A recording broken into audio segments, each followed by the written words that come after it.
live. And wait for it. Boom, we are now live. So hello everyone and welcome to the Slam Jam Championship Wrestling Show here on the Extreme Improv Extreme, as well as Slam Jam YouTube channels and all of the places where you can check out Slam Jam and Extreme Improv online. Now today we're going to be discussing everything. We are this close. We are literally less than a month away from the end of John Cena's in-ring career. Who will be his final opponent? And will it be for the Intercontinental title? Will he lose it along the way? Who knows? There's so much more to discuss. And we're going to have some blood and guts today, I am sure. But first things first, as always, let's hit the credits. We're locked in the cage, it's the Slam Jam Show. We're dynamite, you better feel alive. We're better than you, and you know it. Yeah. If you don't like it, we got two words for you. Slam Jam, Slam Jam. Feel the power, feel the roar. Slam Jam, it's the smackdown you've been waiting for. You can't see us, Chico, you've been serving hard time. Ooh, yeah.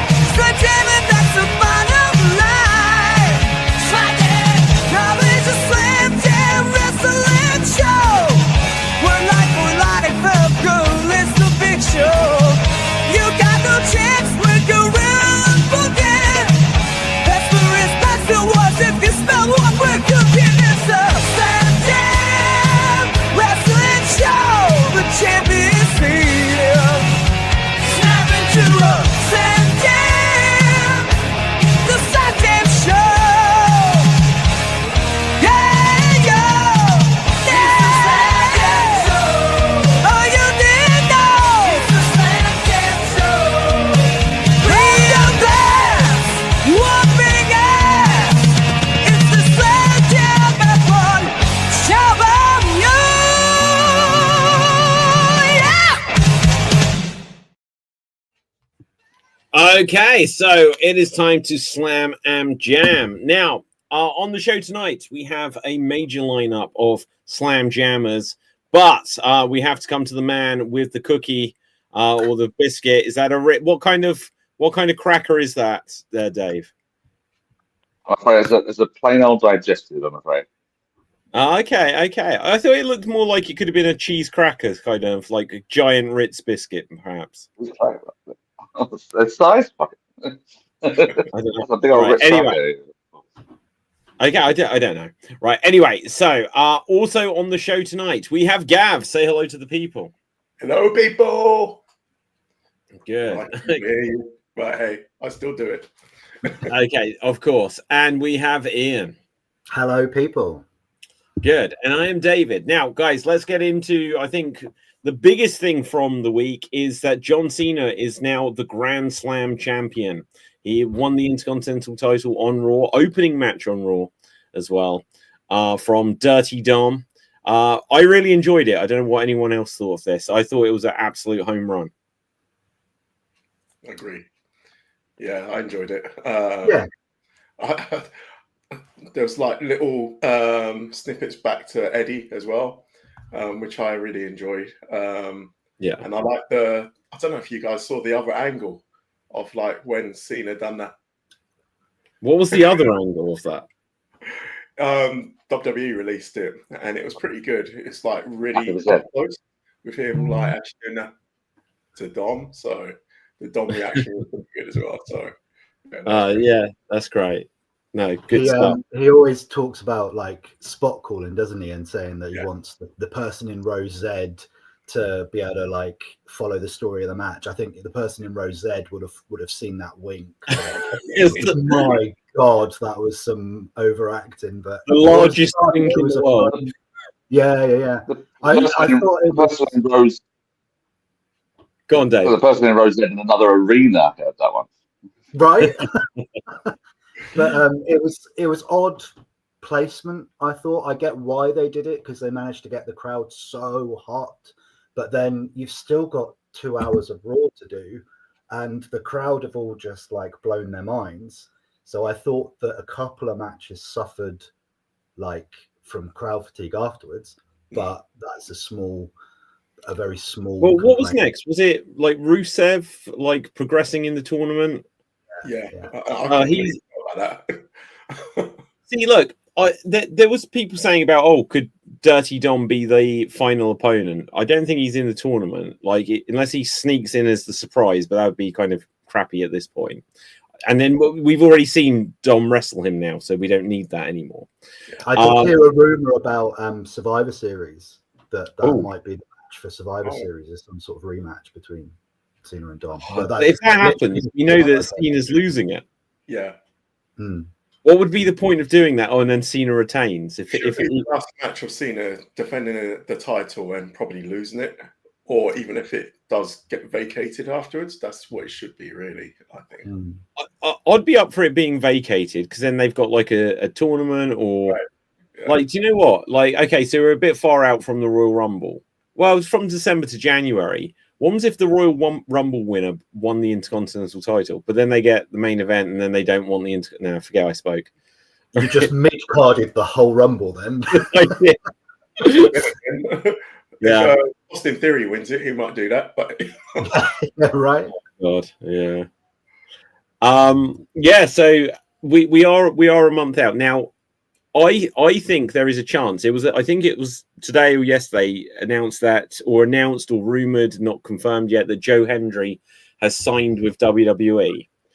And I remember, like at the beginning of the year, he was pushing hard publicly on social media that he wanted to have a match with John Cena, and it's gone so eerily quiet on that front that I feel like, did they say, well, if they have a plan for that, did they perhaps say, let's just take focus off of that entirely, and then he'll be like one of the surprise entrants kind of thing? I mean, I think he'll be there tonight. I anticipate him being LA Knight's opponent this evening. Yeah, that's what I'm thinking. And I'm wondering whether I can't quite make sense of the timeline in my head, because I do remember him calling his shot and saying that. Was that before TNA and WWE had started this partnership thing? That's a good question. I've got a feeling he still spoke about it after the Randy Orton match. Right. Saying that, and you're saying about how he keeps manifesting these things to happen, and so that's the one he wants. So I don't know. Perhaps they've got wind of this and just say somewhere along the line, well, let's just see, what happens. Don't mention it, because then otherwise people will be expecting it, and that way it can still be a surprise. I'm hoping it's the Creamer himself. The Creamer? Yeah. Who the hell's the Creamer? It's got to be Matt Cardona, right? Matt Cardona. I get it. That was a really funny song. That Dave, you looked a bit confused. Have you seen that from NXT? So he did like a parody song of American Pie, I guess. Yeah. There was some angle, I guess. I didn't actually see. I saw the song, but I didn't see what happened last week with Ethan Page and Chelsea, where it got cream all over. Like something happened. Like I guess she went in a cake or something, right? So then he's got this song, Joe Hendry does, where he's saying about that she's got creamed on, right? And it's got a guy wearing a Matt Cardona mask and saying about how she spends more time with Ethan Page, but Matt Cardona says, but like to the lyrics, to the tune of American Pie, but Matt Cardona says that's fine.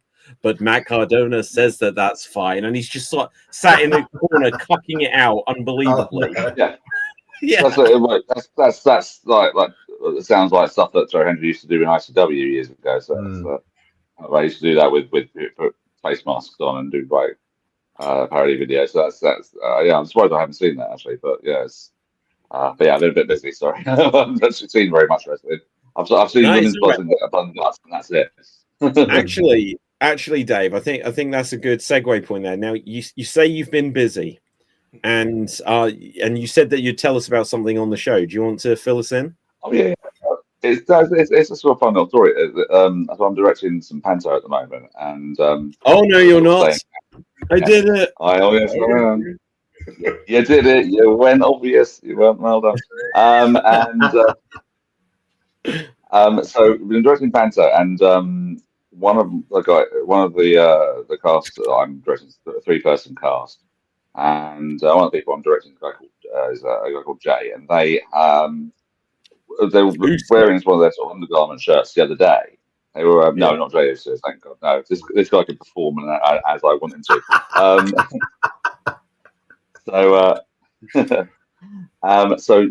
But he's they were wearing a CM Punk shirt the other day. I was like, oh, a shirt. And I was sort of chatting a little. So found out he's a fan of the dub, and chatting little bits here and there about it and that sort of thing. And we were playing one of his songs. It's a sort of like bluesy rock record called "Bad to the Bone" from many years ago. And there's a lyric where he goes, "And when I walk down the street," and today he did like a very familiar looking walk. And I put in my notes. I came up to him and I went, "Yeah." I went to him, "Were you doing the Penta walk?" And he was like, "Yes, I was." So I was like, "There we go. Okay." So he's trying to he's trying to sprinkle in little references today. And speaking of Joe Hendry, we're worth thinking maybe we could get the Joe Hendry turn in one of his other songs, but we'll see how that goes. But he's sprinkling little references that I think just two little ones that if someone gets, they get. It's like that little shout out to those who get them. But it's just great. Okay, just quick. He did it without my direction, so yeah. Okay, so just quickly bouncing off of that, for any of you, like, are there any just wrestling references that you just slip into daily life that you use, poses, phrases, things like this, where you know that whoever you're around isn't going to get them at all? And why do we do it? But I do it a lot. I'm not going to lie. Everyone gets it in my place because they all know I used to wrestle. So I get. As soon as I come in, they're like, "What was your theme music?" And they try to play it. And they always, like, they see me and pretend to bounce off the rope and clothesline like elbow, all that kind of stuff. So yeah, but I thought you were going to say you just walk into the room and people start booing and you're like, "Guys, come on." And well, yeah, I get that too.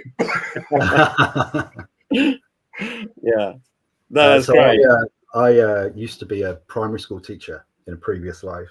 And this is going back some years, and I taught very young children, so like infant age, and my class were being particularly tricky that day, and so I developed this system where, okay, if you're doing the right thing at the right time, that's brilliant, but if you have a warning and then you do the same thing again, I'm going to put your name up here, and then you're going to miss some of your playtime. And so there was this one kid, I think I've seen where this is going, this one kid who started doing something like that. I can't remember his name, so I was like, "Oh, Billy, stop that." And he didn't. "Billy, this is your last warning. You need to stop that now." And then he did it again. And from across the room, to pop nobody but myself, I was just like, "Billy, you're going to do that again? You're going to do that again? You know what happens? You know what happens when you do that again? You just made the list." And I put his name. That's great. No, to a crowd of one, myself. One-on-one of The Undertaker. Oh, yeah. Put him in a tag match. Player. Right. Love it. Now, I probably do a lot of stuff. Like, it's absolutely become ingrained in me that I say "hey yo" to people, and every single time it's a Razor Ramon reference. But I'm just like, "Hey yo," like this all the time, and no one gets it. But it's just because it's become part of like my general greetings now. And over the last year, like, as much as I don't like Jey Uso and like the yeet thing, the amount of times people have just said stuff and I won't know what to say and I'll just go yeet. God. And sometimes people will be like, "What?" And I was like, "I don't know." But yeah, there's all kinds of stuff. When I hear in Spanish, and then like, "Rest in peace, Eddie." Yeah. The Oliver. Do you know what? Like, when I have either done things like with Spanish speakers where it's been online, or I went to Spain earlier in the year. Like, all of my Spanish comes from watching wrestling. But yeah, this is fun. Okay, so let's come back to stuff this week. Anything else like big from Raw? So we spoke about this a little bit last week. This whole thing with and I said, like, the logic of Logan Paul was beaten up by the Vision and then he joined them, and he kind of justified it by, "Oh, they'd beat me up every week." and I didn't want that again. And I was like, that doesn't make you sound like a chicken shit heel. That just makes you sound shit. I was like, who came up with that idea? Oh, wasn't that Seth as well? Sorry?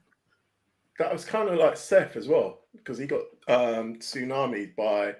Well, yeah, that's true. He did. He did, but what? Okay, so was that the logic for why he brought Bronson in? Because Bronson, like, he's a big guy and all that, but he's not like a former world champion. He's not a former main eventer.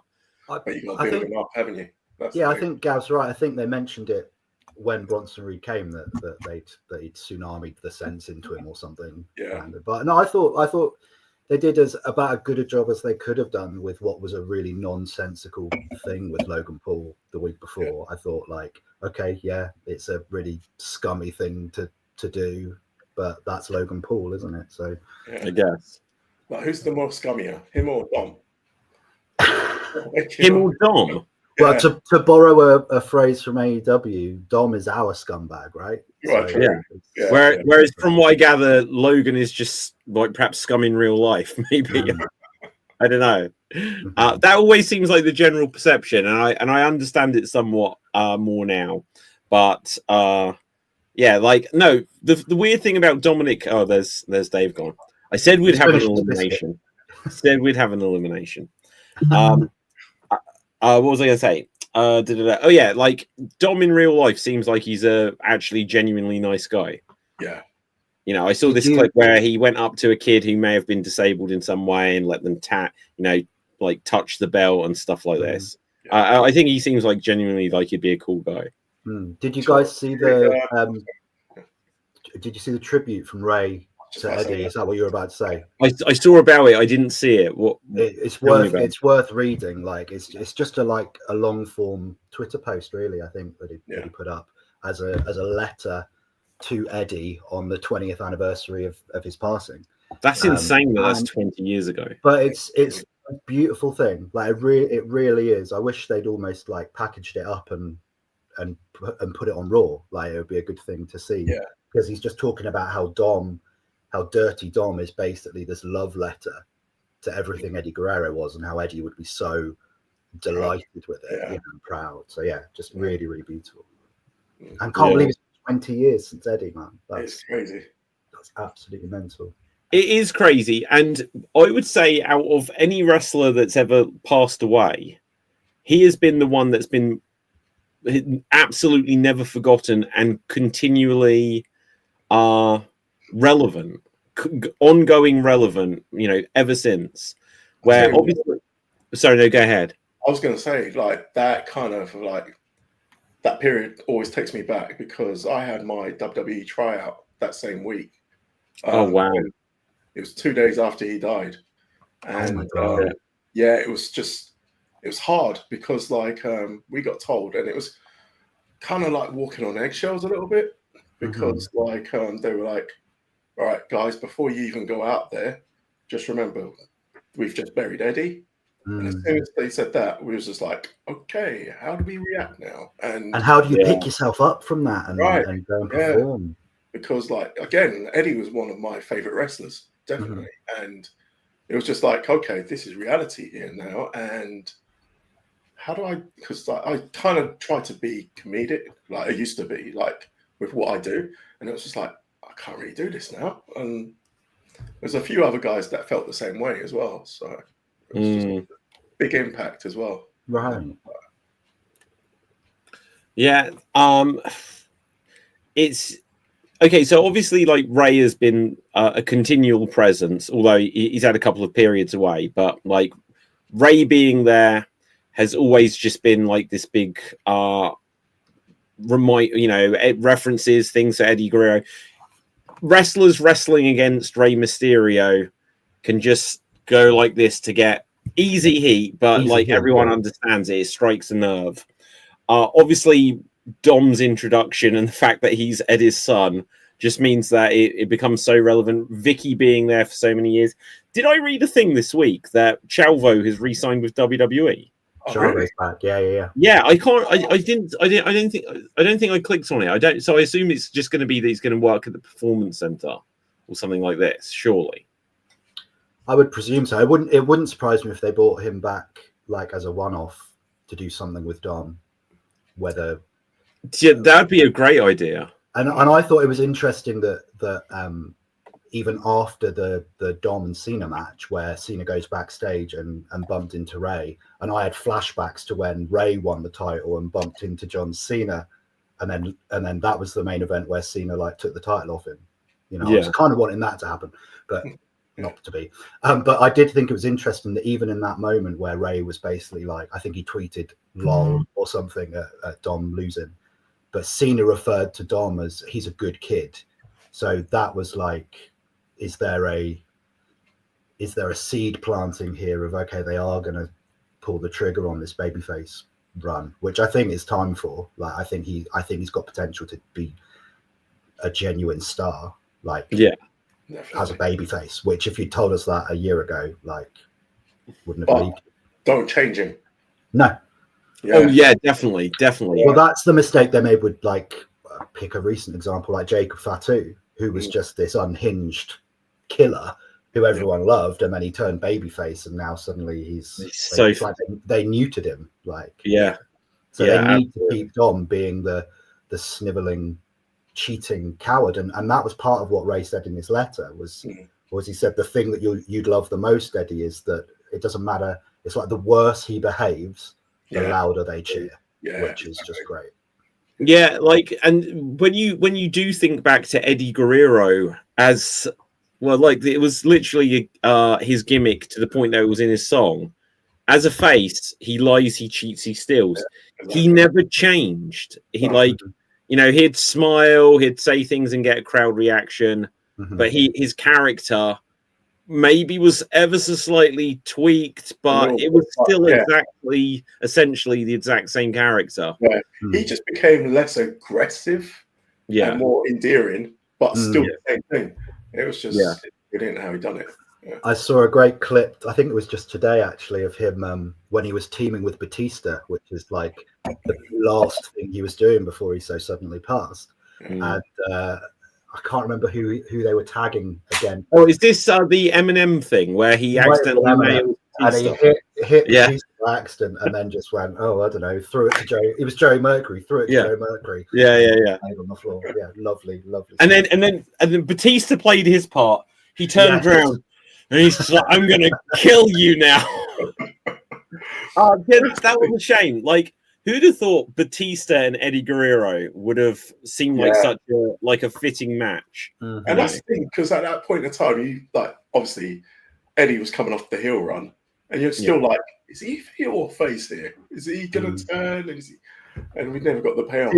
From what I gather, Eddie, I've heard conflicting things on this, but basically, as I understand it, the day he died, or like that weekend, that run of shows, Batista was injured. That's right. He was dropping the title to Guerrero, and the only way they could have done that is for Eddie to have turned heel. Exactly. Because Batista was a huge baby face. And even if the only way they could have got through it somehow would have been, he beats him and they sort of like, oh, okay, we're still friends. But I'm sure it would have had Batista had to have come back and be like, I then saw the tape and you did cheat, and he'd have had to have been heel out of it, which it's just an absolute terrible shame. But then the great thing about Eddie, which I think is quite rare nowadays, is that he flourished as both babyface and heel. Yeah. And as a heel, he had this kind of relationship with the audience, I guess, similar to Kurt Angle, in that like the audience openly loved hating him. It wasn't a like, we genuinely dislike you, go away. It was, you're great and you're a piece of crap, but you're great at it. And so we're going to boo you to buy in. Like, totally agree with it. Okay, so I found the info on Chalvo here, and he's going to help produce the AAA shows, which I think is a great idea. So obviously he's very much a WWE. He knows from WCW to WWE. He knows American style, but he'll be able to bridge that gap, and I think that's a great role for him. And he's certainly a great producer. Sorry. You go. Saying that he was a great producer on even Glow, and all that other stuff. Do you know what? Like, apparently he's done the Von Erich movie. He was like the guy behind the in-ring action stuff you saw on it. Yeah. You know, so like if he's got these skills and stuff, if he can put stuff together, he's certainly a better fit for AAA than Undertaker is as the head booker. Like that. What is that? Did you not know Undertaker? Holy shit! No, AAA, yeah. Undertaker has a direct hand in the fortunes of Mr. Iguana. Get your head around that. Wow, that is ridiculous. Crazy. That seems like the least fitting person to be running AAA. Yeah. Wow. Okay. That is crazy. But yeah, so apparently it says here, I just re-signed with WWE. I'm helping out with their AAA shows and putting things together. I'm back with them. But I think I'd like the idea, if they are going to circle back round with anything with Rey Mysterio and Dom, which, to be honest, I'd be happy. Like they did it at WrestleMania. If they do it again at WrestleMania, it could be for the AAA World Title, the Mega Championship. But I feel like, well, that is, if they want to really push AAA, that is, you can't get a bigger main event in that company with Dom as your world champion than versus Rey Mysterio. Yeah. And what they can absolutely do here, say they have one match that they build up to for a couple of months, and then it's like, oh, Chauvo's back there, he's working there. But then the whole time he's like, well, Uncle Chauvo, you are, however, would he be his uncle? Yeah. He was Eddie's nephew. Uncle Eddie, wasn't it? No, but so would that make him like a second cousin? Uncle Eddie, second cousin Chauvo. That would be a fun dynamic. Chauvo's Eddie's nephew, isn't he? Nephew, yeah. Yeah. So if he's his nephew, but then they're not like Eddie and Dom. Uncle Eddie was just I can't, Jim, wasn't it? So I can't figure out in my head what that relates to. I'm going to Google it. It'd be something like second cousin or something like that. Well, yeah, exactly. He can't still be his. No, because if his dad has a nephew, that's his cousin. No, wait, but that's his nephew. Working out on my shit, I have no idea. That'd just be his cousin. Yeah, it'd be cousin. That's just a cousin. Yeah. So so I'll work it out. So my dad has a brother. Yeah. Who has a son. Yeah. So my dad is called Chauvo. Yeah. So my dad's nephew is therefore my cousin. Yeah, so cousin Chauvo sounds good. Yeah. Cousin Chauvo. Yeah, I like it. So yeah, so you should have a thing where cousin Chauvo turns on Ray. Right. And something happens. Coming back as Kerwin. Oh my god. Yeah. That brings me back to an even darker time though, because am I right in thinking that he was Kerwin when Eddie died? Was it Eddie or was it Benoit? No, he was Kerwin when Eddie died. It was Eddie. Okay. Yeah, when you see like the SmackDown or the Raw where they did like the double taping, and they have everyone stood out on the stage. He stood there with a blonde hair. Okay. I knew it was one of them. I just couldn't remember which one it was. So it was Eddie. Okay. Yeah. I'd like the idea of because obviously Dom and Ray their feud is gonna boil back up to something. I'd love it to be mask versus hair. Like I think that would be pretty high stakes stuff. I think you're not growing that mullet for nothing. Like, just clean shave him, right? Just yeah. But then there's another like branch to the story where if they're going to turn Dom babyface, Gav's absolutely right in that you don't change anything about him. But I think part of it might need to be a reconciliation there between Dom and Ray, where he like comes back to the family. And I've got a lovely image in my head of Dom winning a big title and then Ray and Chavo hoisting him up as like the proper feel-good moment. But it's like Dom's genuinely the most interesting character in wrestling. Yeah, here's the thing, right? I don't want Dom and Ray to reconcile unless it's Rey Mysterio's retirement match. Exactly. Like, after that, it should be some. But what's the story there that Dom suddenly respects him again? Because if it was that Ray doesn't accept his son, then it's easy to say, "Son, I finally accept you," or "I forgive you," or something like this. I don't know how you make it so Dom suddenly, because he was the one that turned on his dad. I don't know how you do that.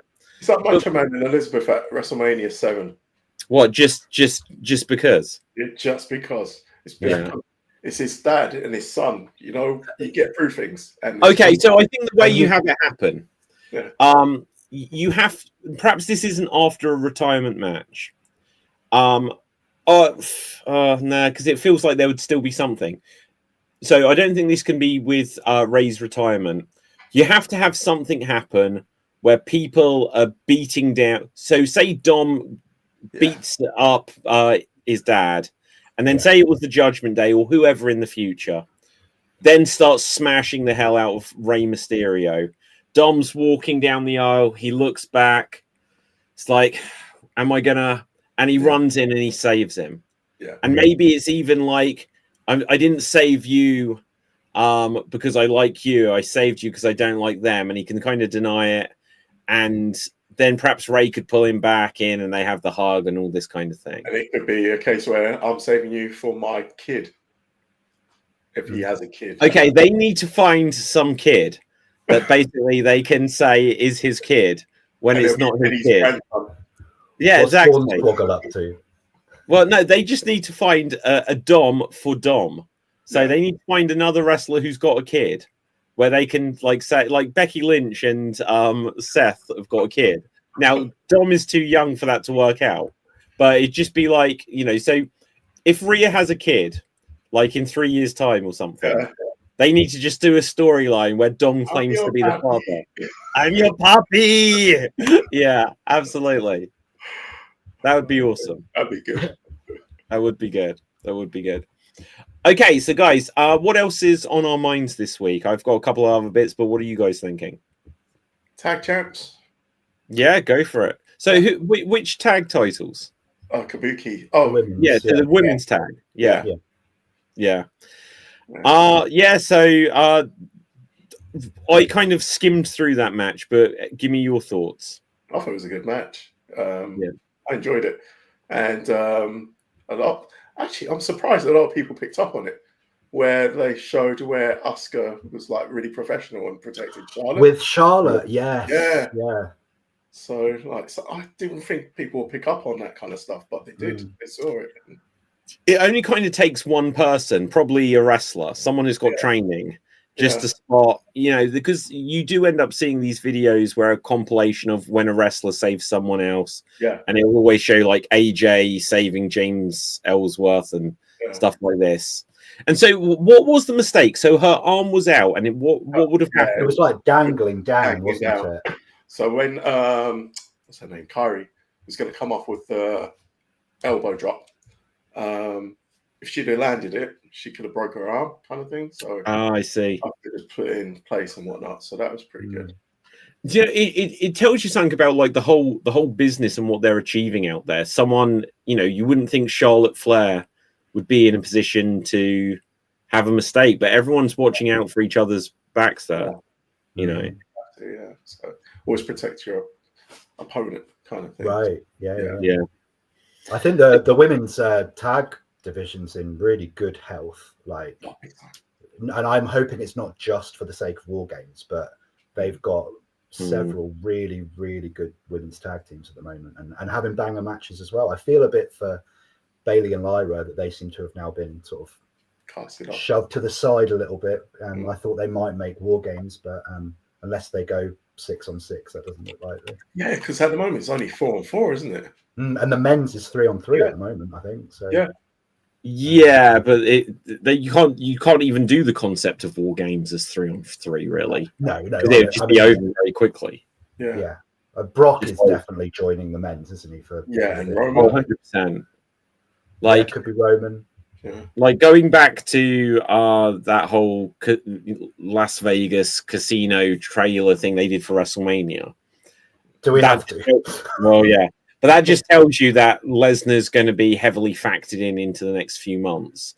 The fact that Survivor Series is a stadium show, isn't it? It's at the big baseball stadium. It is.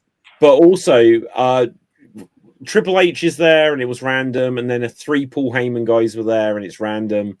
But who was Heyman there for? Because he doesn't represent any of them. So it has to be Brock.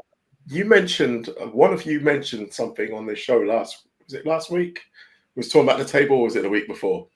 When they were betting with tips. They've actually inserted cards now. Yes, I did notice that. Yeah. Have they actually? Yeah. It was Cody's little segment, wasn't it? Yeah. Yeah. So it's not part of the poster anymore, but like they were playing. They must have been listening to us. Must have. That's ridiculous, though.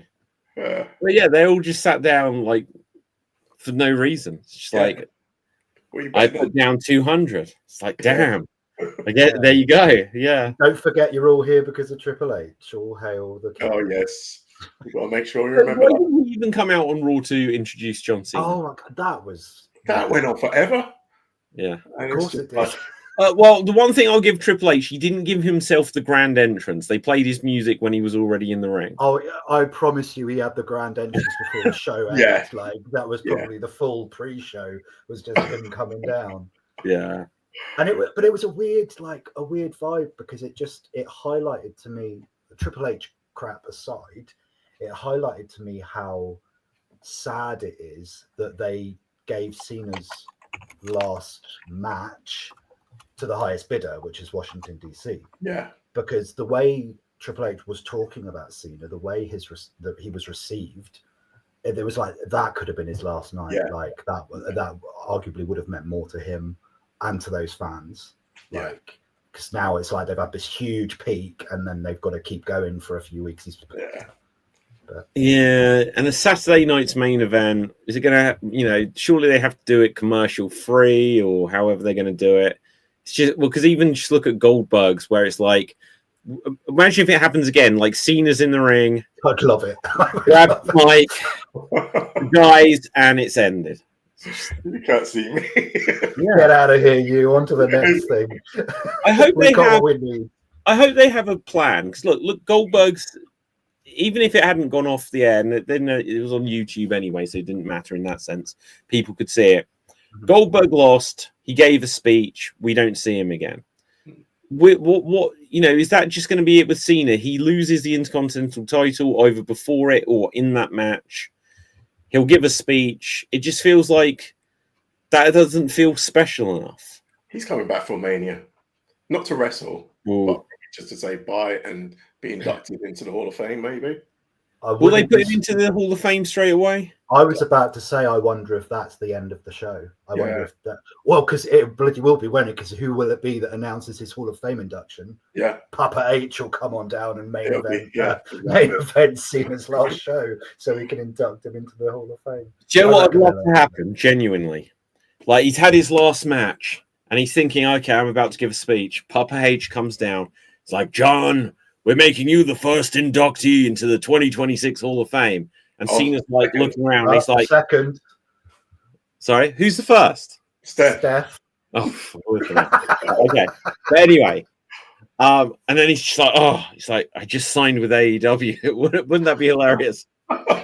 He spells out AEW and spits on Triple H and leaves. Yeah. Oh dear. Okay, just very quickly coming. So look, we've got War Games coming up, and so did AEW just purposely counter program, get their War Games in? Will like throw down the gauntlet? They did War Games this week, basically. Yeah, I was wondering myself as well. Blood and Guts has been going on for a few years, isn't it? And I know War Games has as well. Yeah. Let me see. Well, so obviously War Games was an NWA thing. And then it was WCW. Yeah. And then WWE didn't touch it for years. MLW actually snatched up the rights to the name. WWE had to buy it back. And then they used it for NXT for a few years. Yeah. Triple H got in control and he's like, I like NWA stuff. So he's like, we're going to put this on the main roster. And so Blood and Guts was for a long time now, actually. But I don't know when it was falling. I would say the first Blood and Guts was planned for 2020, right? Okay. And then they because that's right, and it was going to be Stadium Stampede instead, and then they did Blood and Guts. I guess probably in 2022. It could have been 2021. May 2021. There you go. First Blood and Guts. But so May 2021. So it used to be at that time of year, and now it's in November. So maybe you're right. Maybe they got sick of WWE counter program and all their stuff, and went, all right, then. Well, and maybe that's why they went crazy with it. Like, well, that's their USP, isn't it, compared to WWE, which isn't going to do that level of violence. Yeah, I just don't think it should be. Like, I genuinely think if Jon Moxley wasn't in AEW, we wouldn't have all the crazy stuff that they do. Yeah, like I think. Darby. Well, you got Darby, but like Jon Moxley, he's probably led the way with it, and because Darby, however he's built himself up now, when he was first there, obviously he couldn't have. You couldn't have just had a basically unknown come in and start doing tons of hardcore stuff, and it suddenly become a main defining characteristic of the company. Because in terms of violence, they're I'd say AEW are much more violent consistently than like ECW was. They're more in the realms of like combat zone wrestling, where they don't do like constant light tubes and stuff like this, but when they do it, it's completely no limits to what they do. Yeah, it's not really my thing anyway, to be honest. It's not my thing at all, to be honest. Because if you had something like that a couple of times in a year, but again, if you have it where people are fighting, because coming back to Eddie Guerrero, one of the most horrific matches was him and JBL. Yeah. Neither of them are known as like hardcore fighters sort of stuff, but Eddie was bled so deep, and it was so like then it still resonates all these years later. Yeah. But when it's Jon Moxley brings out like a mallet with spikes in it, or him versus Omega when they brought out like a big trampoline that was just basically barbed wire, it's like, well, this isn't about you fighting, this is about you planning, like, oh, this is a big stunt. Yeah. And the injection obviously with Swerve and Hangman. It's just like certain things cross a line, and I say this frequently when I make this comparison. WWE crossed the line as doofusy as it was when they did. You have to pop your opponent's eye out. It's like this doesn't feel like wrestling anymore. Yeah, it's not a sports-based competition anymore. I mean, it's not even an argument online on X between, was it Sarah and Amanda? Oh God, yeah, that was a big mad as well. So sorry, give me the context to this. Basically, Sarah was there saying that. Who's Sarah? Sarah Stock. I don't know who that is, if I'm honest. What's her name oh my God, what's her name? I forgot her name now. Coming down the aisle, Sarah. That's her real name. Actually, is there any famous wrestler called Sarah? Undertaker's wife. Yeah, true. Well, she's not a wrestler, but yeah, I was going to say that's the name which I can't actually relate to anyone in wrestling. Okay, and whose wife? And that was Luke Harper's wife. Brody Lee's wife. Yeah. Oh, okay. I saw something on Twitter. Was this a couple of weeks? It was about letting your kids watch, wasn't it? And yeah. Oh, yeah. My kids are in bed, and it's about parenting, not about the company, which I kind of agree with your point. Yeah. Because I wouldn't let my kids watch that. I don't even watch it. Yeah, but I wouldn't let my kids watch that. Whereas there's certain things on WWE I wouldn't let them watch either. But majority of it I would. But yeah, and so like AEW, they keep doing their own thing. Like, let's see if I can just show this without it being too. Like, is this a photo? I thought this was a video. I'm sure I've seen the video of it. Okay, so this is a crazy photo. I can't even tell who this is in this. I know this is. So, what's her name? Is this Darby Allin in there? So let's just take a look at this here. Like, that is an amazing shot. Sarah Stock was Dark Angel. Is that Dark Angel? And she was starting with S in Sarita. Sarita. That's it.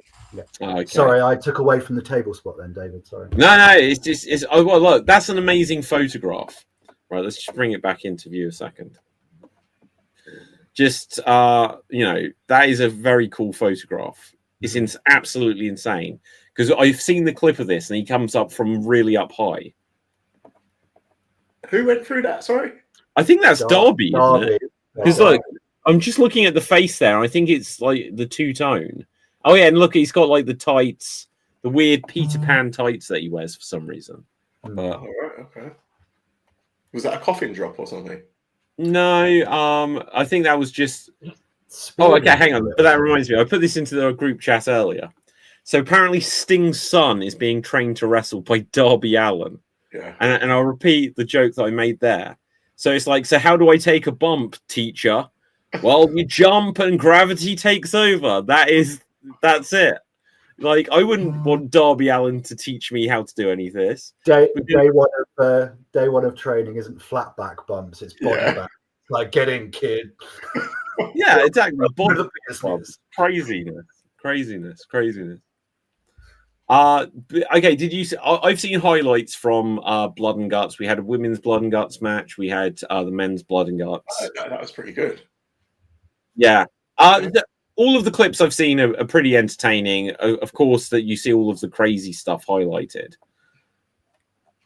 I like that they're telling the story of Moxley just unraveling since losing the title. Well, he tapped out, didn't he? Mm-hmm. Yeah, and obviously he quit in the I Quit match with Darby. Like, I think that's quite a compelling story. I don't watch AEW, so I don't have a huge trend reference, but it seems like a good falling apart of everything that he was building. Yeah, I keep saying this. I really want to get back into AEW. Like, I just want them to get a hold of me and like bring me back in, kind of thing. Mm-hmm. Okay, hang on. One second. Check out. This is the spot. I'll have to put it in frame by frame, just because this is crazy. Oh wow! So look at this. It's from Elevator. Is that Pac? Really? Is that him? He looks insane. That's Pac. Yeah. Wow. I don't know if I like his new look, but anyway. He's freaking Scott Steiner himself, isn't he? He has. But I don't know what I make of this haircut. He looks like he should be like pulling ropes at a like a fishing net. He looks like a fisherman nowadays. Basically, I don't know. That's crazy.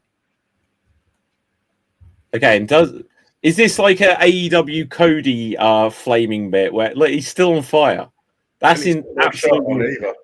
There's a little bit of. Oh my god, he's still on fire! This is insane. Yeah. Oh dear. And then Steve Borden Jr. is watching this in the back, saying like, "Oh god, that's on next week's class." Basically, you know what? I'm going to take a line from Randy. Stupid. Sorry. I don't know. I don't know whether I'm just a closet pyromaniac, but there's something about like flaming tables where I'm like, okay, that gets a pass. I watched that, like Edge and Foley doing it was like. Well, but here's the thing, right? So when you watch Edge and Mankind do it, and when you see anything in WWE, like when Tommy Dreamer, like at One Night Stand, or maybe even like I forget how we got the flaming table there. I know like Tommy Dreamer, he comes out, he lights something. As soon as they land and the Dudleys go through, it's gone out instantly. Yeah, exactly. Yeah. And they've got extinguishers right there. Yeah. But also, yeah, they've got extinguishers, but in WWE, they don't need them. In AEW, Brandy was just suddenly in the ring when Andrade was against Cody, and she's got the lighter fluid, and then Cody suplexed him. Andrade missed, and then Cody wouldn't go out. Yeah. Like, I've seen some crazy indie spots where people go through and they're still on fire. There was and one then recently, wasn't there, that was really everyone there trying to like put people out. And yeah, like so Darby's still on fire a little bit there. It looks like it's mostly gone out. Drop and roll. Drop and roll, yeah, absolutely. So one of the other interesting things which I was really surprised about is TNA. We have a new world champion, Frankie the Future Kazarian. Took the belt off of Mike Santana after so much build-up for Santana to win it. So injured. Is he injured? I don't know. He has to be, right? Must be injured. That was the chat I was seeing in reaction to it, but I don't know. Is it that we're just becoming like conditioned to really, really long ass title reigns? That we're going to do a short. I think there's something to be said for doing a few more short reigns, but whether that's the case here after you say they had such a build up and the emotion behind it for him, like Seems like an odd one to me. Go ahead, Gav. It's his first time Frankie's been world champion. That's isn't right. I didn't think it was, but is it? And he's now a Grand Slam in TNA. Yeah. So is it just TNA going, oh, we want a Grand Slam one too? Yeah. We saw Cena do it. Yeah. Like, we want one too. Don't know. Yeah. I would have swore that I thought he'd won it before, but I guess so not. too, but yeah, it's first time. Let's check this out. That's what 23 years that he's been wrestling, is it? That's insane. Yeah. So, just trying to see where would it be? TNA. Can't even see it. Oh yeah. So one-time current. So he's previously 6-time X Division champion, TNA International Championship. I don't even remember that. I guess that was probably the global championship at one point as well. World Tag Team, only the 6th ever Grand Slam champion. Wow, that's weird. And who would the other be? 25 in WWE, is there? 25? Hang on. So Grand Slam champion. So what does Grand Slam mean? That they've won all of the various titles within what they're allowed to win? Yeah. Okay, so in WWE. Mid-card. Okay, so don't Google this though, guys. Don't Google this. All right. Right. So, who was the first ever Grand Slam champion in WWE as recognized? Shawn Michaels, wasn't it? Shawn Michaels. It was, yes. Well done. And so he did that with the European title being the extra belt he won. Do you know who the second one was? Miss. I don't know. I'll give you. How many can we name? Maybe that's the. Yeah. Okay. Fine. Go for it. I can name them all, but Should we go back and forth? Should we go back? Go for it. You go. No, you go. Edge. Hang on. So that says original format. Let's see if it's the revised format. Oh, geez, we've got a. Oh wow! So the revised format. That's a point now, actually. So how does this work? The revised format, do they not add on the original people, or are they on both lists? I suppose Grand Slam changes through the years, doesn't it? Because like nowadays, there's 2 world titles, 2 mid cards, 2 sets of tag titles. Okay, so I don't know. Like this is I'll just show you. Right, this is a little bit confusing. Right, so it says here like the original version.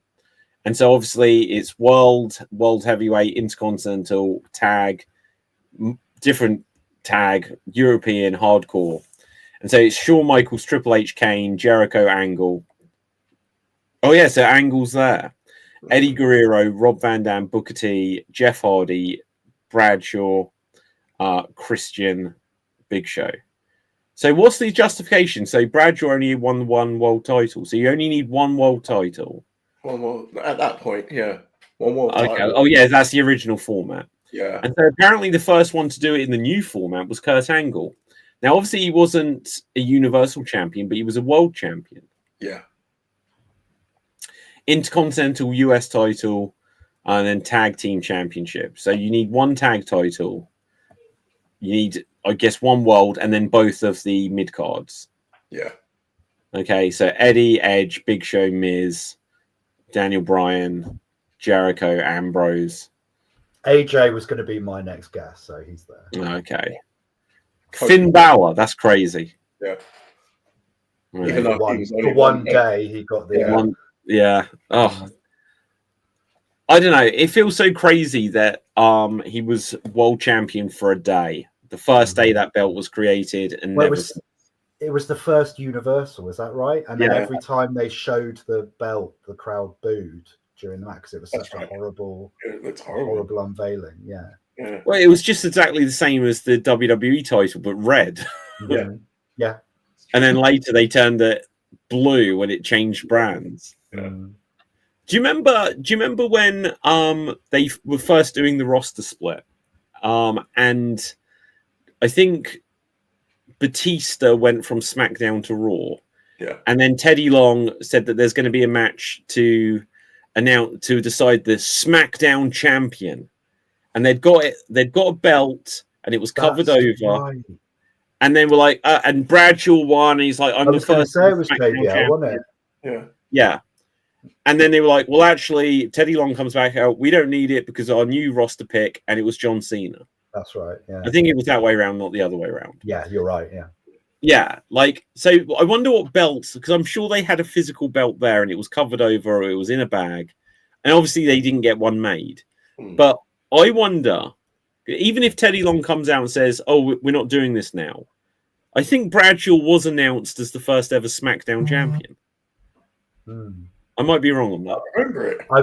I'm remembering it now, and it was actually the other way around, that it was Batista that debuted.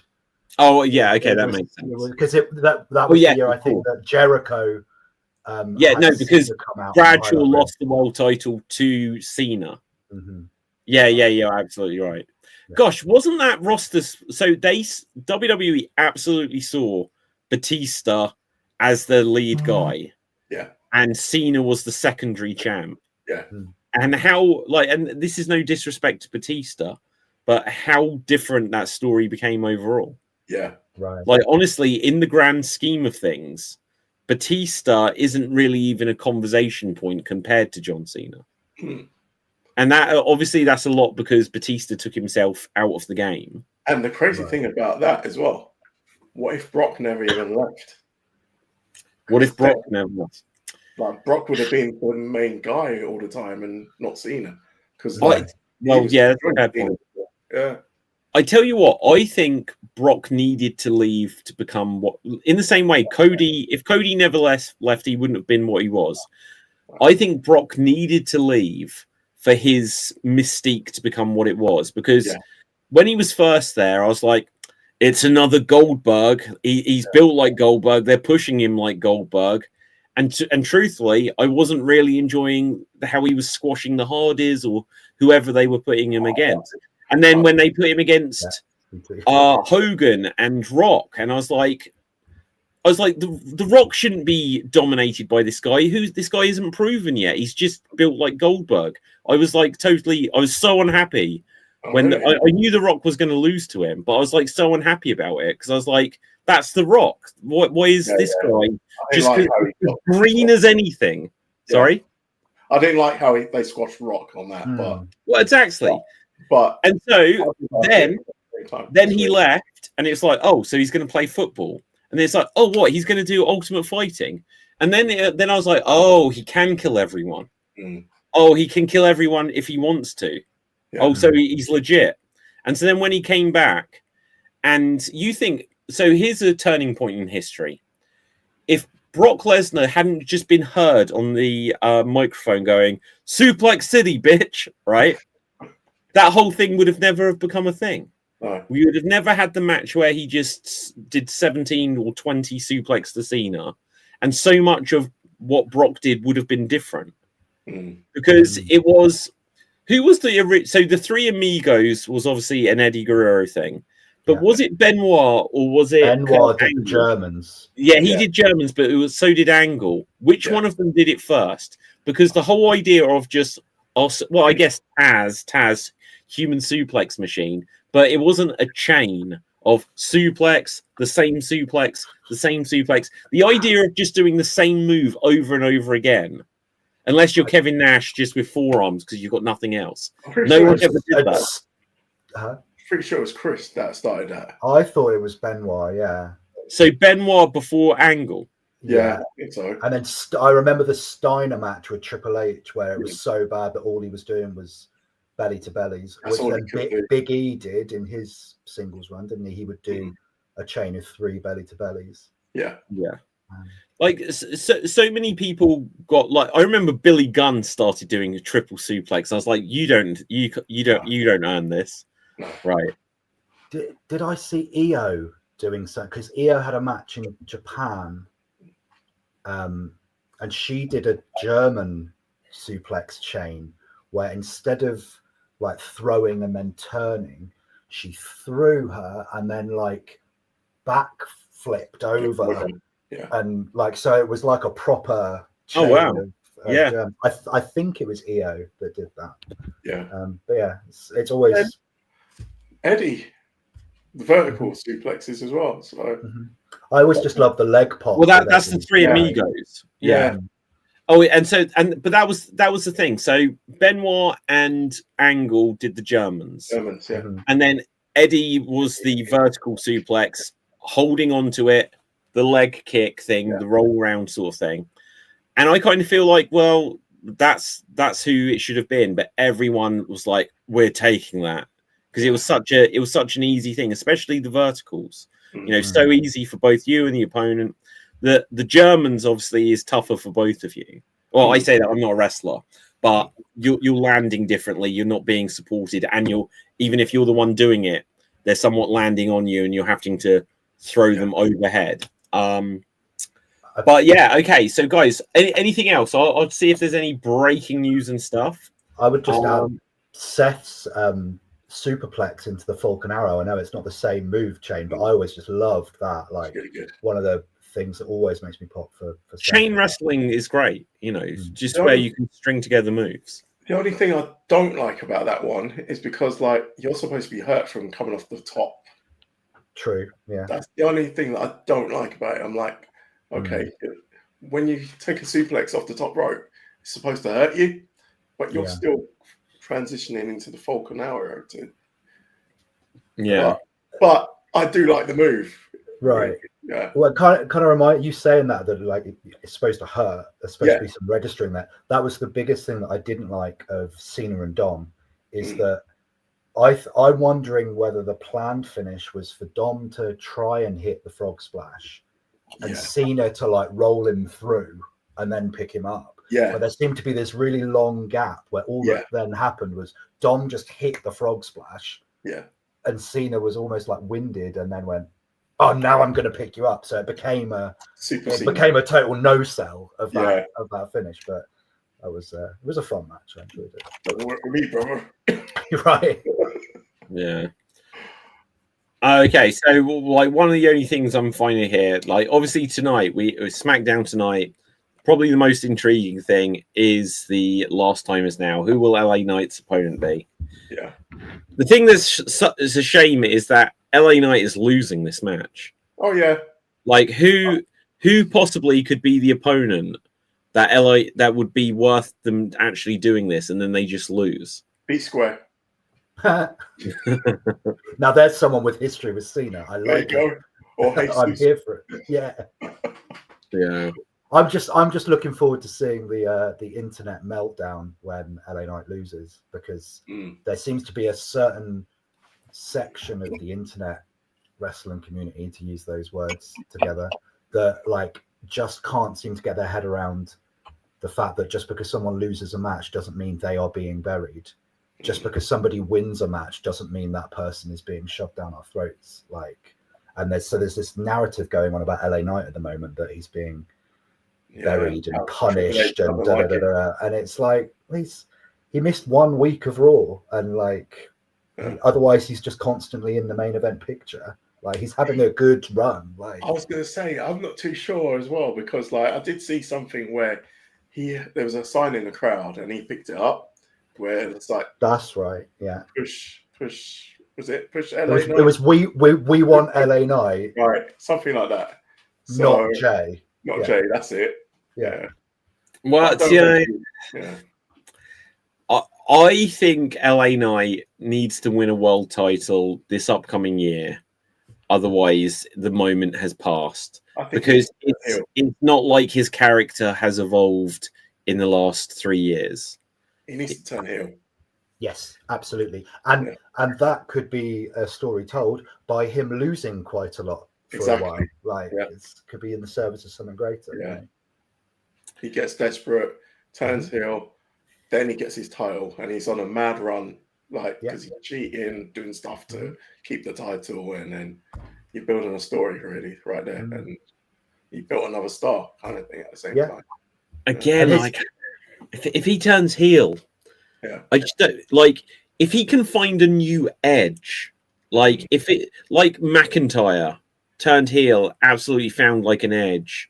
Like, if he can do something to really, because he's kind of a heel already. His personality is absolutely like a heel. The way he talks to Jackie Redmond, is like, it's like, who is this prick? There was a point a couple of weeks ago where she said something and he was like, "Oh, well done for remembering the rules, sweetheart." I was like, what are you doing? This is a baby face. He's trying to be The Rock and it doesn't work. He's trying to be The Rock and Austin. Yeah.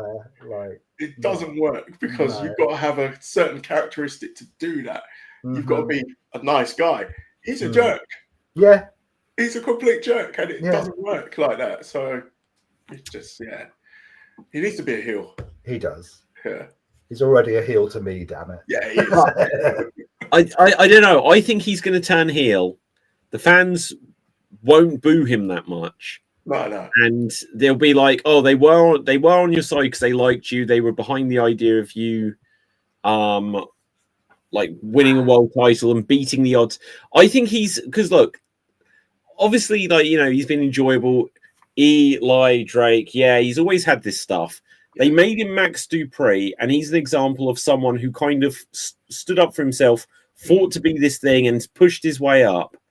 But I think that if he turns heel, the fans will be like, "Oh, we're not meant to cheer for you now," and they're going to kind of be like, "Oh, okay, but I don't really hate you, but now I'm just and he's just going to sink faster than Jacob Fatu has." Oh, okay, right. Why do we like LA Knight though?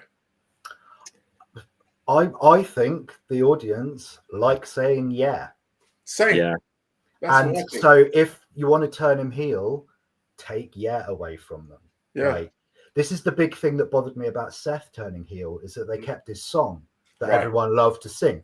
So it's like, you don't have to go down this whole meta route, but if you turn heel, the crowd engaging with you should be really annoying to you. And you should be like, no, you're not having that. Yeah.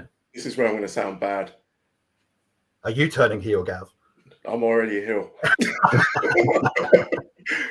This is like, it's going to sound bad. I don't think Seth was over. I think his song's over. I agree. And I think the same thing with LA Knight. I think LA Knight's catchphrases are over, but he's not. I think this is the case with a lot of people. Okay, so let me put it like this. I think Dominic Mysterio is over. Yeah, I think there's so much about him that's over. He's a good wrestler. People love his personality. They love the history and everything behind him. There's loads of components about Dominic Mysterio that's over.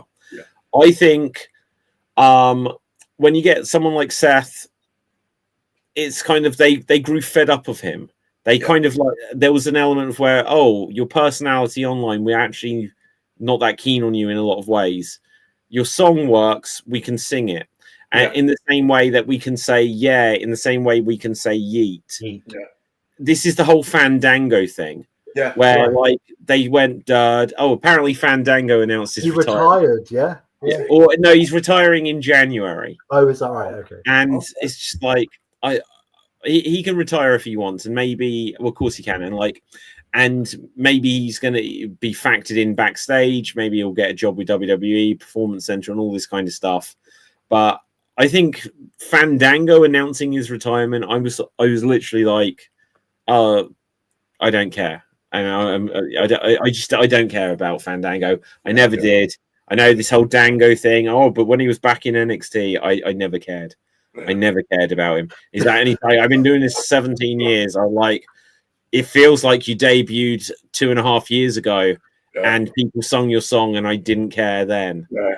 You know, you beat Jericho and then they started singing your song and that's what your whole personality was based on. Because to me, Seth, LA Knight, and you could probably throw in, I think Jay's got a bit more credence to him. They just don't, they play wrestler to me.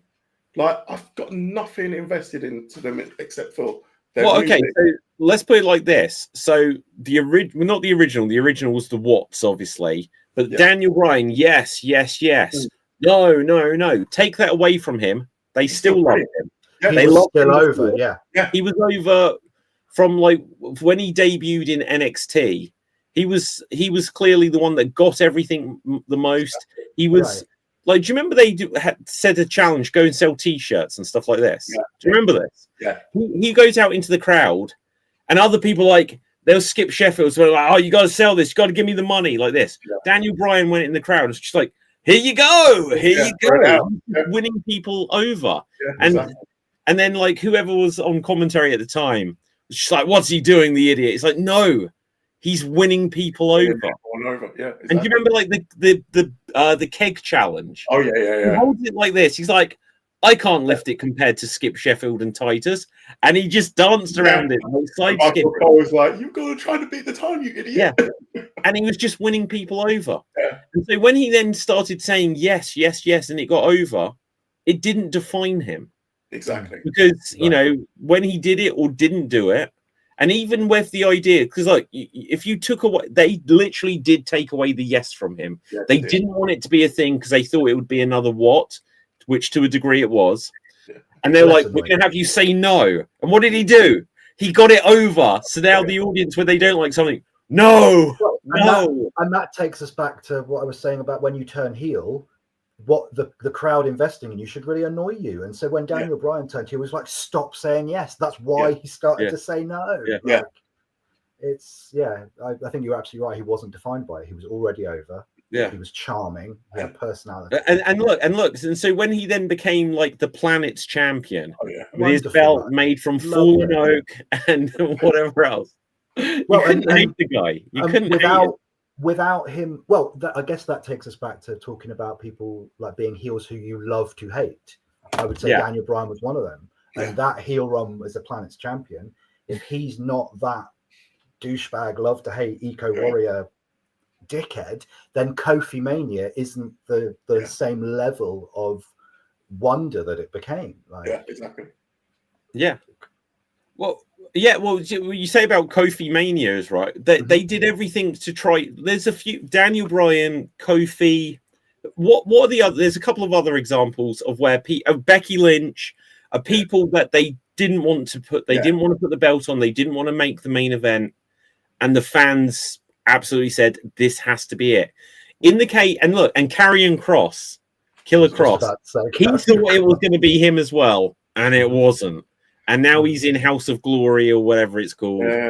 You know, the thing is, again, like Karrion, I hated the guy at the beginning. I remember saying it on here of that, like, I didn't get him and what was that group called? Final Testament. Final Testament. I hated that group. I so hated it. It just didn't mean anything to me. And then, like, he changed up and he became interesting. And I was like, right, this is more better. But the thing is, he didn't translate that in the ring. That was always his biggest thing, wasn't it? Yeah. And that's, I think, why he's not missed, because he's still online and like people are still engaging with him online, where he's very engaging and entertaining, but we don't have to watch him wrestle like boring matches. So win-win. Okay, guys, I don't know how reliable wrestle purists are, just giving them a shout out, but let's bring this up here. This is interesting. So Mike Santana has not arrived at tonight's TNA Turning Point event. He did not appear for his scheduled meet and greet after last night's taping, and word making rounds around the talent is that Santana has not returned the company's calls or texts. Now, this may just be bullshit. And the idea, he lost the world title. I don't know if it's selling that you're going to turn up to. Now, if people have paid for a meet and greet, you kind of paid for it. But if someone's just done an injury angle, then not that he did, but if someone's just like been blooded or something like that, then they may not. They may say, "Oh, we have to pull them and do a replacement." But maybe he fell out with someone. That'd be crazy to happen whilst you're world champion, and they were like, we're swapping the title, because it brings to my mind Austin Aries when he dropped the belt to Johnny Nitro. Yeah. And he did the favor, but he was like, I've done the favor. On his work. And he left. That was right. He had a bit of a meltdown, didn't he? At the end of the pay-per-view. Yeah, he had a meltdown. Well, it wasn't on TV. He definitely had a meltdown, but on TV, he did the match. He got pinned. And before John Hennigan was like this with the belt, he was up, he was walking down, he was cussing people out, completely breaks the illusion of everything. Right. I think that would be crazy. What the hell could have gone wrong with Santana for that to have happened already? He only won it like last month. That was when Bound for Glory was. So who knows? Who knows? But like, and also Frankie Kazarian feels like he's out of left field. Mm. Who knows? Who's that? Go ahead. Go ahead. Because was Santana? I haven't watched it. Was he a heel in the TNA, or was he a face? I think he was a face, right. And especially in the idea that TNA versus NXT. You know, yeah. So he was a face in all this, and obviously in before that he was in WCW, right? He was in AEW for years, everything with Jericho and all that, and I thought he was an interesting choice actually coming out of the whole NXT relationship to be putting the focus on anyway, because he feels like a mid-carder. Frankie Kazarian feels like a mid-carder. Yeah. You know, I just don't think they're playing things smart just for the optics of you've just done this huge thing with WWE, and you're not making it look like you've got a world champion status, world champion. Because why wouldn't they just have the belt on? I mean, he's not belt anymore, Joe Hendry, and just probably literally just because they knew he's on his way out. Well, but he dropped it right towards the beginning, I think, didn't he, of the TNA NXT thing? Did he drop it to Trick? Was it Trick he dropped it to? That's it, yeah. So yeah, maybe as David said, that was like maybe someone in WWE was like, he's the one we want, so get the belt off him because we're going to have him. I hear rumors of Shawn Michaels being a huge Joe Hendry fan. Is there anyone else of big name value in TNA right now? I mean, Matt Cardona, but again, when you go to big name value, it's kind of you have to. This is one of the problems with wrestling, is that it's very hard to feel big name value if you're not a former WWE guy. Yeah, true.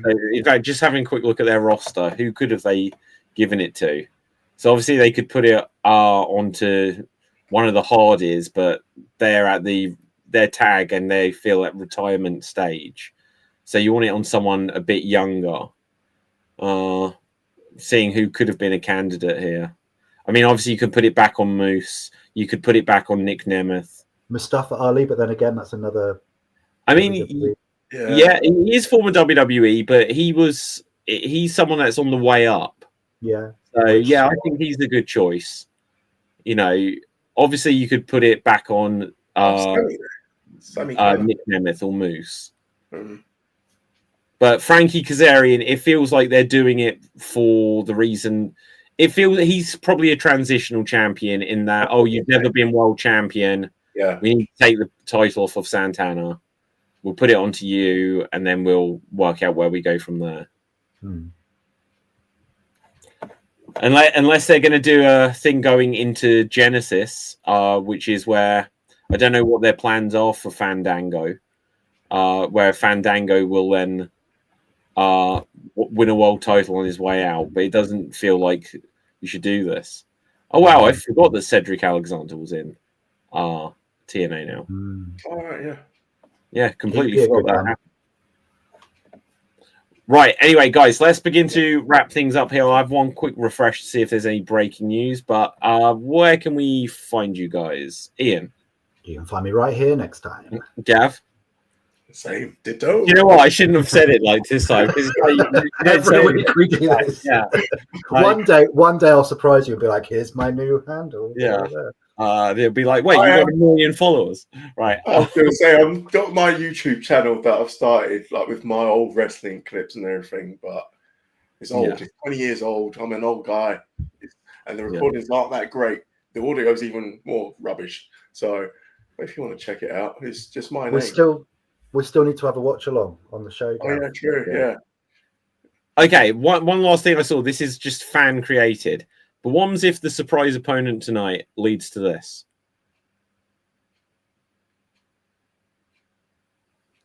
Nah, it's not going to happen, is it?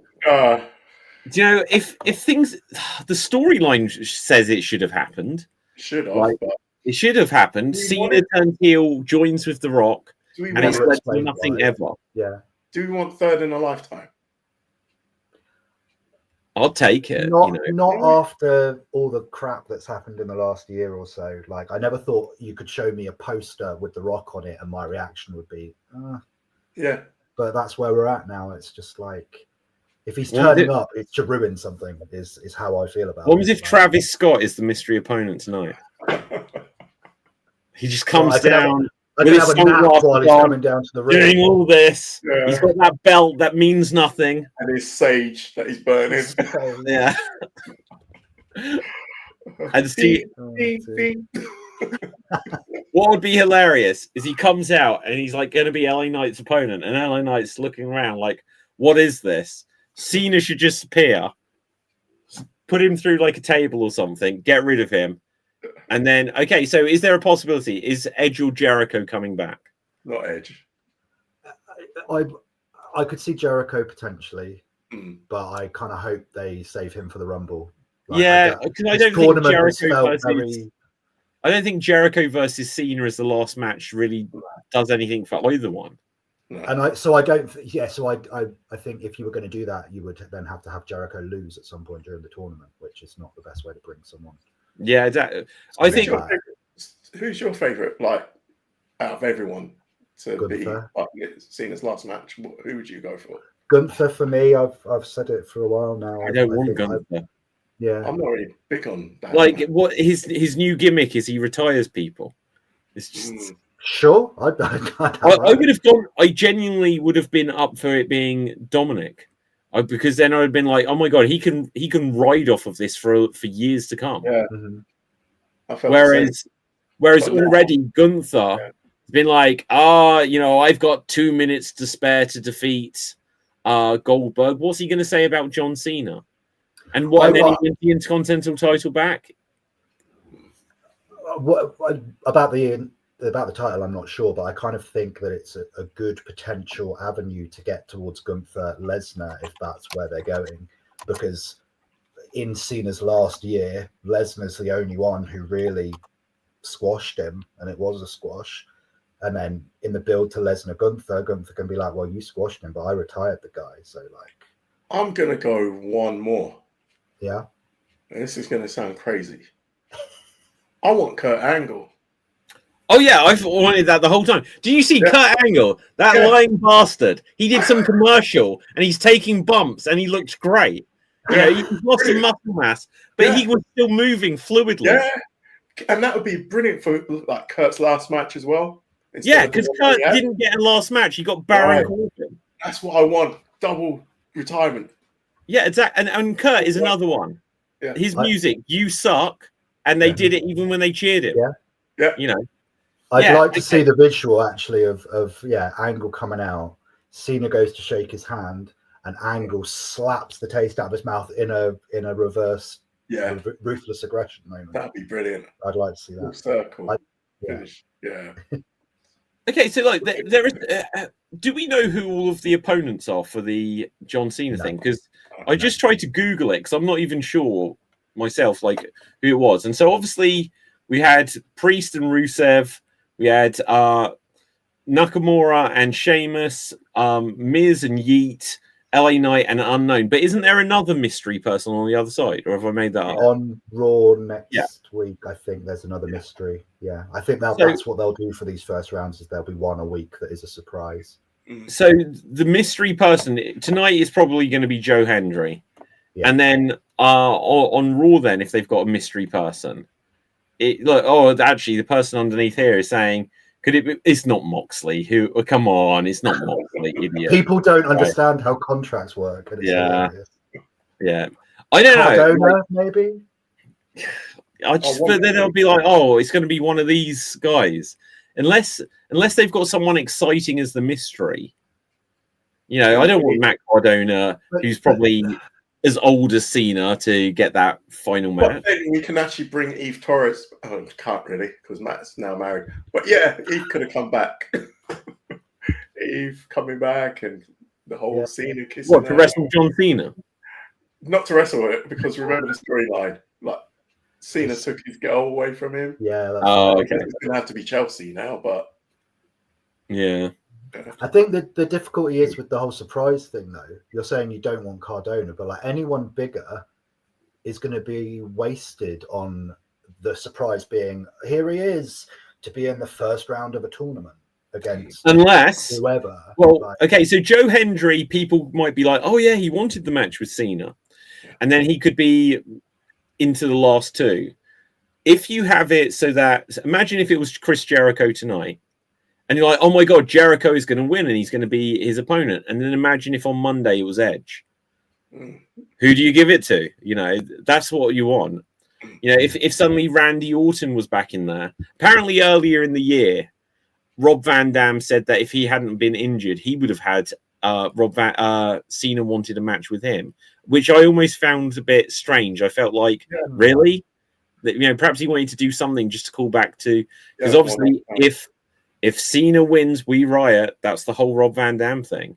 Yeah. But I didn't see their feud as legendary outside of that ECW show at all. No. Anyway, guys, we're going to need to wrap things here. We've already said where we can find people or not find them. You can find me everywhere, guys. Just follow at David Pstansky. Check out everything Slam Jam related. Till next time, stay safe. Always stay extreme. Keep slamming and jamming your Slam Jam bronies. And we're off the air.